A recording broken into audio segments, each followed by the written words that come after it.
बहुत बहुत शुक्रिया आप तमाम लोगों का। साथियों, जम्मू कश्मीर एडमिनिस्ट्रेटिव सर्विसेज के रिजल्ट्स आ चुके हैं, या जेकेएस का पिछले साल जिनने एग्ज़ाम दिया था 24-25 का, उसके रिजल्ट्स आए।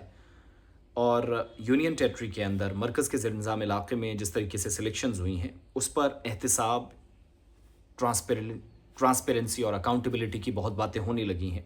और जब मैंने लिस्ट देखी तो उस समय भी पता चलता है कि 345 कैंडिडेट्स जो फाइनल सिलेक्शन प्रोसेस का हिस्सा बने थे, उनमें से 90 कैंडिडेट्स आए। और जो टोटल कैंडिडेट्स थे उनमें तो 92 टोटल मुस्लिम्स थे, नॉन मुस्लिम्स की बड़ी तादाद थी। जम्मू, सांबा, कठुआ, उधमपुर बेल्ट की सबसे ज़्यादा सिलेक्शंस थी। इस पूरे प्रोसेस पर अब सवाल खड़े किए जा रहे हैं, लेकिन अल्टीमेटली बात यह है कि कंट्रोलर एग्जामिनेशन को लेकर भी जो इस वक्त है, और ये उस वक्त भी थे जब Jammu Kashmir public service commission, Jammu Kashmir police sub inspector का वो मुबैना भर्ती घोटाला हुआ था, जिसकी बाद में तस्दीक हुई। उस वक्त भी वो खिदमात अंजाम दे रहे थे, शक व शुबहात उनके रोल पर उठे थे, आज भी उठ रहे हैं। और ये जो नुमाइंदगी का अब दावा है कि हर एक इलाके को नुमाइंदगी मिली है, सबसे पहला चाकू चला है ओपन मेरिट वालों पर। 37.60 टोटल कैंडिडेट्स जब हम ओवरऑल देखते हैं, अंदाज़ा हमने टोटल लिस्ट का लगाया तो उसमें तो एक वो पता चलता है। और तकरीबन 90 में से 34 कैंडिडेट्स जो हैं वो ओपन मेरिट वाले हैं। और ओपन मेरिट में यहाँ तक कि प्रोसेस पर क्यों सवाल उठ रहे हैं, पुलवामा से पिछले दिनों आपको याद होगा एक भाई ने आईएएस की, वो केएस का यहाँ पर पास नहीं कर सके। अब तो उनको ज़रूरत भी नहीं, लेकिन एक प्रोसेस है तो हम बात करना मुनासिब समझते हैं। फिर नॉन मुस्लिम्स की तादाद ज़्यादा का मतलब है कि जम्मू कश्मीर के अंदर ब्यूरोक्रेटिक सेटअप में मौजूदा समय में, मौजूदा वक्त में जम्मू कश्मीर के मकामी मुसलमान नौजवानों की नुमाइंदगी क्या कम हुई है? इस सवाल का जवाब भी तलाशना होगा। वो जो उस वक्त कंट्रोलर एग्जामिनेशन थे, आज उनका रोल दोबारा से, और उस वक्त भी संदेह में थे या उस दायरे में थे जहाँ जवाबात ज़रूरी हो गए थे, तो आज क्या वो कर रहे हैं? इस पर भी जवाब देने की ज़रूरत है।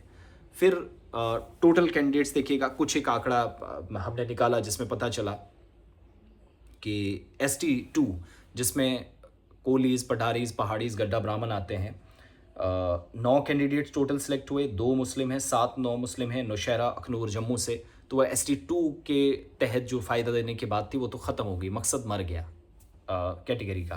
प्लस ST1 जिसमें गुज्जर, बकरवाल, गद्दी, सिप्पी वगैरह, उनको भी कोई ज़्यादा फ़ायदा नहीं मिला। तो यहाँ पर कोई ज़्यादा खुश होने की बात नहीं है कि एक को मिला एक को नहीं। लेकिन वो तमाम लोग, मैं उनको याद दिलाना चाह रहा हूँ जो खुशियाँ मना रहे थे। 6 फरवरी 2024 को लोकसभा से बिल पास हुआ था, 9 फरवरी 2024 को राज्यसभा से बिल पास हुआ था अपर हाउस से। खुशियाँ मना रहे थे कि आज की हुकूमत ने इंसाफ कर दिया, रिजर्वेशन दे दी। आज रिजर्वेशन वाले बताएं कहाँ हैं? प्लस मैक्सिमम नुमाइंदगी सिर्फ 2-3 डिस्ट्रिक्ट्स की।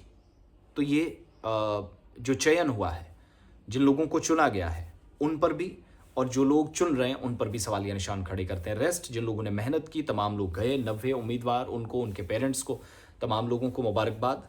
लेकिन ओपन मेरिट वाले फिर से मारे गए हैं, प्लस ST2 वाले भी, जिसमें पहाड़ीज भी आते हैं, कोलीज, गड्ढा, ब्राह्मण और पडारीज वगैरह सब। और अब इस सिलसिले में मकामी जो पॉलिटिकल लीडरशिप है वो मामला चीफ मिनिस्टर के नोटिस में लाए। पारदर्शिता पर, अकाउंटेबिलिटी पर, ट्रांसपेरेंसी पर सवाल उठे, तो इसका जवाब तलाशना बहुत ज़रूरी था। अब आप लोग क्या कहते हैं, ज़रूर अपनी बात रखिएगा। लेकिन 90 उम्मीदवार टोटल सेलेक्ट हुए हैं, नॉन मुस्लिम्स की तादाद बहुत कम है। 92 टोटल थी 345 में से, उसमें से भी बहुत कम। और लिस्ट जिसको चाहिए, लिस्ट भी हमारे पास है, वैसे तो पहुंच गई होगी। तो इस पर नए रिजल्ट ने नए खदशात को जन्म दिया है। रेस्ट सिलेक्शन जिन लोगों की हुई है उन सबको बहुत बहुत मुबारकबाद।